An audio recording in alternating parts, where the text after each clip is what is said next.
Hello everyone! We're going to be working on this card, and I just kind of came up with this yesterday and kind of like it. We're actually going to change it just a little bit today, but I kind of like the blue and the crumb cake. I don't know, something about it that I sort of like. Okay, so let's get started. You're going to take a piece of Baja Breeze cardstock, and this is cut at 5.5 by 8.5 and scored at 4 1/4. And you're also going to take a piece of, this is something that was from the spring catalog, I believe, but it's not available anymore. But there are other DSPs or paper stacks, I think, that you can find that are comparable to it and will do just fine. So this is a piece of print poetry from the print poetry paper stack, and I cut it to size for the card, so it ended up being 4 by 5 1/4. And then I also used one of the Chalk Talk Framelits, which is this one. Then I also stamped down one of the Chalk Talk stamps onto a piece of very vanilla cardstock, and I did it in Gumball Green ink. And then I went ahead and cut that out, and right now I'm going to use the 1 3/8 inch circle punch, and I'm going to punch that center out. So you're going to have that. So when you cut the frame out of this, hold on to this because you're just going to adhere these two pieces together. Alright, so I cut a bunch of pieces out using assorted punches.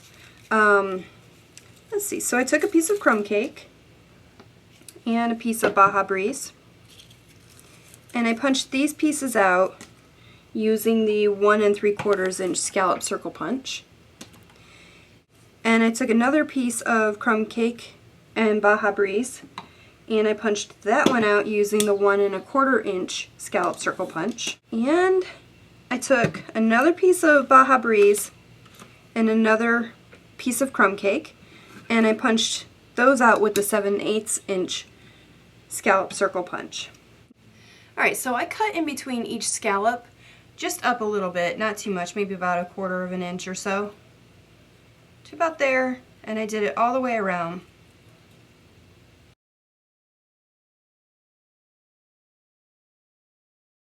And then I just bunched those cuts up.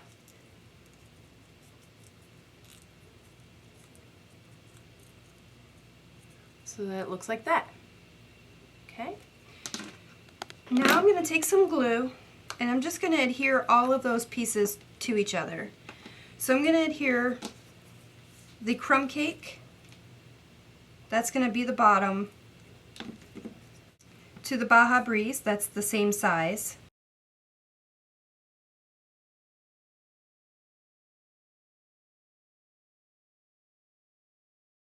And then I took a summer star fruit Dahlia, and I put a glue dot on the back of it.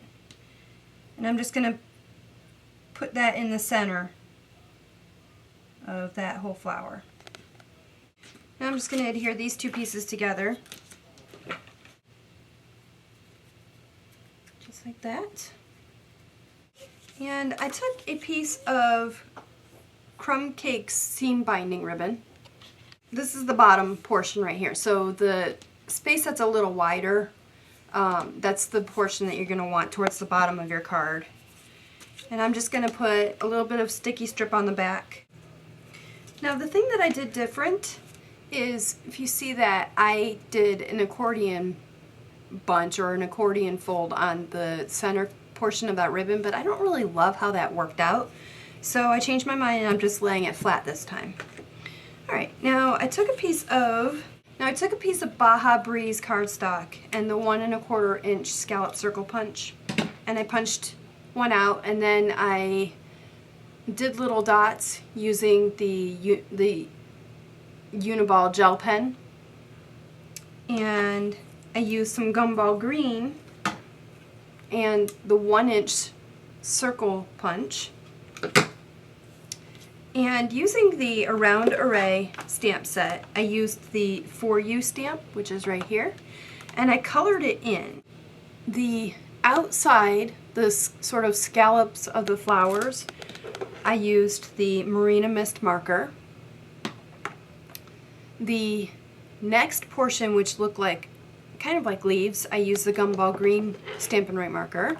The next and most inner circle, I used Crumb Cake Stampin' Right marker.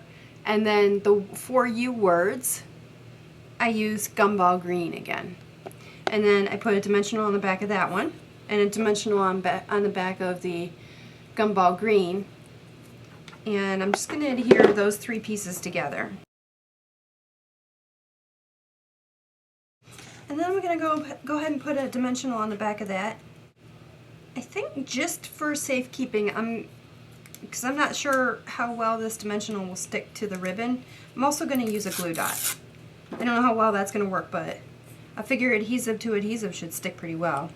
So I'm just going to center that out, the glue dot on, and then adhere that piece to the glue dot with the dimensional on it as well.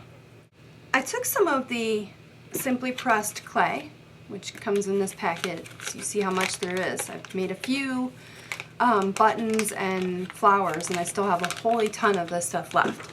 And using a couple of drops of the Marina Mist re-inker, I inked them up and made the smaller of the flowers. And then I shined it up using some crystal effects. So basically I let the clay dry, and then I don't even think it was dry all the way before I put the crystal effects on. In fact, I'm pretty certain it wasn't. So then I put the crystal effects on and let it sit for a couple of hours or so to make sure that it was dry. I think it only took about maybe an hour for it to dry, but probably even less, not sure. Anyways, I'm going to put those on glue dots as well. So I'm going to put a bunch of dimensionals on the back of this.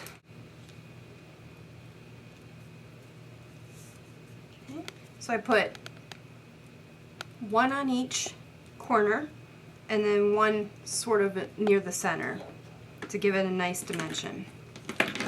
And put some adhesive on the back of this piece. Position it in place.